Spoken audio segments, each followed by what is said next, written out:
Real Madrid going for their 14th, Liverpool going for their 7th. There's so much history, so much at stake. There's been a lot of a build-up leading up to this. Real Madrid losing to PSG in the Kylian Mbappe race. Liverpool losing the Premier League title to Manchester City. So I think that in some way, both these fan bases want a great ending to wrap everything up. Who needs this more, however? Who needs this final more, Jonathan Johnson?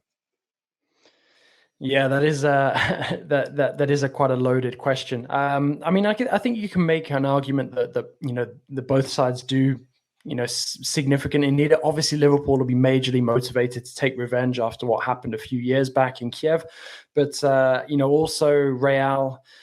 I think if you honestly, you can really make a strong argument for either one, but I think Real, based on what's happened over the last week or so, need a pick-me-up of some sort, something to sort of replenish their image. And I'm not talking about, just going out and signing anybody. They've been linked with Tchouaméni, although it sounds like the talks to sign him from Monaco have slowed down a little bit. But, I think in terms of everything that's happened in the last week or so, Real, but overall, I think, Liverpool are, sort of equally as deserving. To be honest, my view on Real and their journey to get here is that, like Ben, they're kind of fortunate to have gotten here. It's been entertaining, of course, but I think that the fact they've already reached the final is remarkable enough.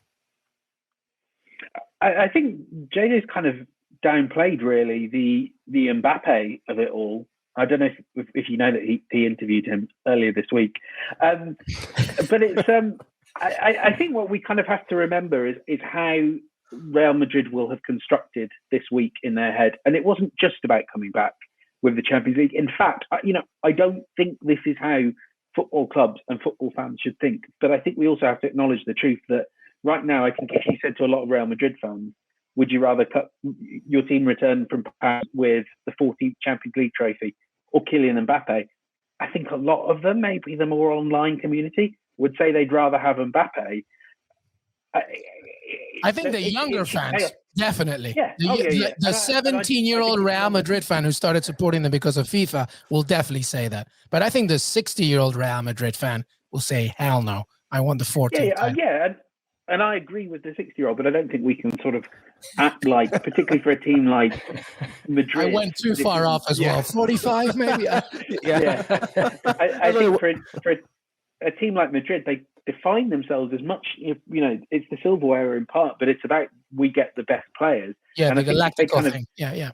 If they end this week, these 7 days as being a period where they didn't get the biggest trophy or the biggest player, I think it becomes a little bit humiliating. And I think especially because, this is Mbappe, this has been the dream and the obsession. And you talk to people, when Spurs were signing Reguilon, when Arsenal were signing Martin Odegaard, you go, oh, okay, how are Madrid going to replace it? And it's, let's scurry all that money away in our Mbappe fund. It was like they were saving for their dream house, and their dream house is gone. And now Florentino Perez is like walking around in his loungewear, walking around his big mansion in Madrid, trying to work out what his life should be about now that the one he wanted has got away. And I think if you can't, at the very least, have a little Champions League trophy to take the edge off it, it becomes awful. Whereas Liverpool, it's been an outstanding season, and I think in a way their fans have really enjoyed getting these moments at Wembley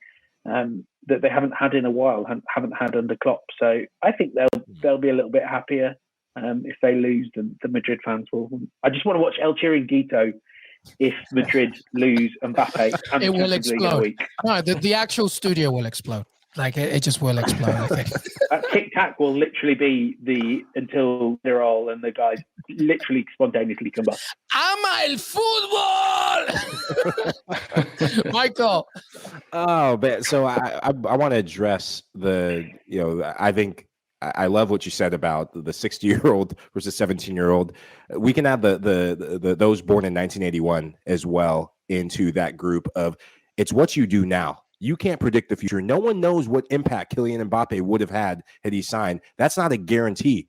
There's been world-class players who have had the potential, who have gone to Real Madrid and have flopped aplenty. So, yes, Kylian Mbappe, would that have been a great signing? Absolutely. He's arguably the best player in the world, just a highlight reel for goals and assists. But I just want to say that because it's what you do now. This Real Madrid team, make no mistake about it, players come and go. They're just like there's a saying, this is Anfield, when you walk out, there's also a saying at Madrid, nobody is bigger than Real Madrid.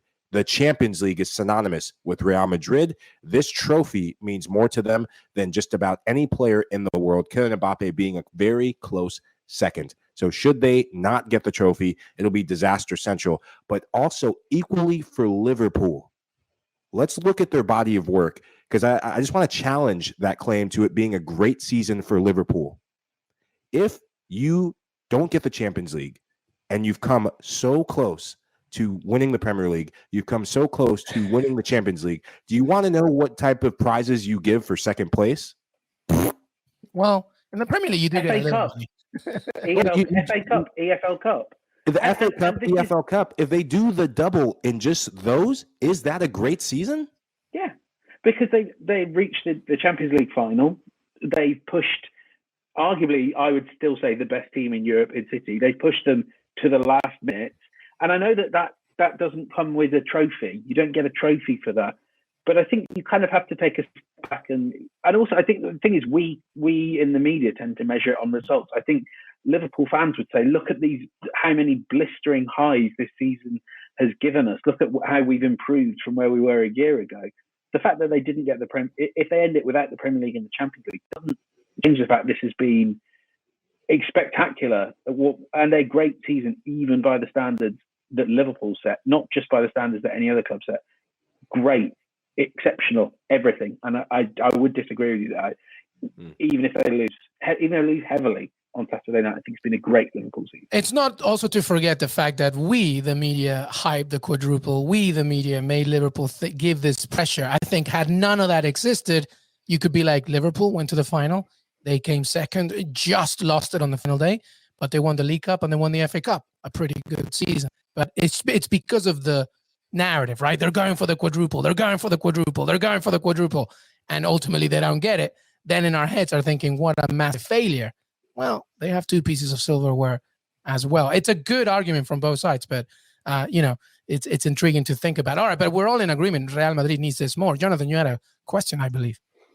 Well, yeah, it did. And it is linked to what James was saying about Florentino Perez earlier and the importance of Real Madrid winning this. Because if you look at the last couple of years that Perez has overseen with Real, yes, they have the La Liga title this season, but it's not a very flattering list of achievements, especially when you take into account the push to join the Super League, the unapologetic stance regarding that. And I wonder if they lose this Champions League final on top of missing out on Mbappe's signature, if suddenly the popular opinion starts to turn against Perez, and if that is perhaps the beginning of Real needing to move towards somebody who's perhaps considered more of a modern president of the club. I was just wondering what you guys thought on that quickly. Go ahead. Open question. If you want to jump in.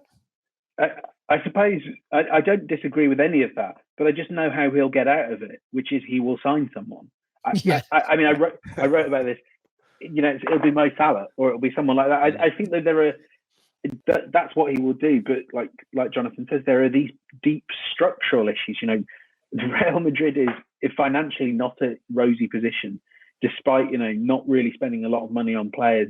Huge project at the Santiago Bernabeu that needs paying for. Their finances do not look easy. They will still, even when Gareth Bale's wages come off, they'll have players like Eden Hazard on there that they don't want to play, and they pay an awful lot of money. James, probably why they tweeted today, Real Madrid tweeted that, by the way, everybody, we're the most valuable team in the world. That's probably like some good PR there, right, James? Yeah, but well, it's a very... No, I'm agreeing with you. I'm saying that that's a counter to the reality. It's sweetening the Spanish government up, so when they go clap in hand to ask for some more money. Exactly right. Now, listen, I'm James Bench is 1,000% correct. The way that Florentino, by the way, Jonathan, the way that you said Perez, I appreciate the accent on Spain. I'm Peruvian. I will never do that. Florentino Perez, the way that he does this is by signing a big player. I expect a big signing here, more than just Tchouaméni. I think there's going to be somebody else in there coming in. Could it be a Mane? I know we're talking about him. I Maybe don't going to know. Bayern. Sadio Mane, at the end of his conference, said, I will talk about my future after the final. I don't know if that's because he's just being diplomatic and wants to focus on the game. James Bench is shaking his head. Listen, not every amazing player can stay in England, James Bench, as much as you and I want it to be. From England. I think it's going to be Son. There's no reporting, there's no nothing. I think it should be and might be Son. I think the time is right. He's a little bit younger than. Actually, he's a little bit older than Salah. But we have said that Human Son deserves that kind of appraisal and become the co-winner of the Golden Boot. It's nothing to do with the fact that James Bench is also an Arsenal fan. But anyway, get this man out of the Premier League. Yeah, I was about to say. And it reinforces that Spurs are kind of like a feeder club to Real Madrid. Modric, Bale,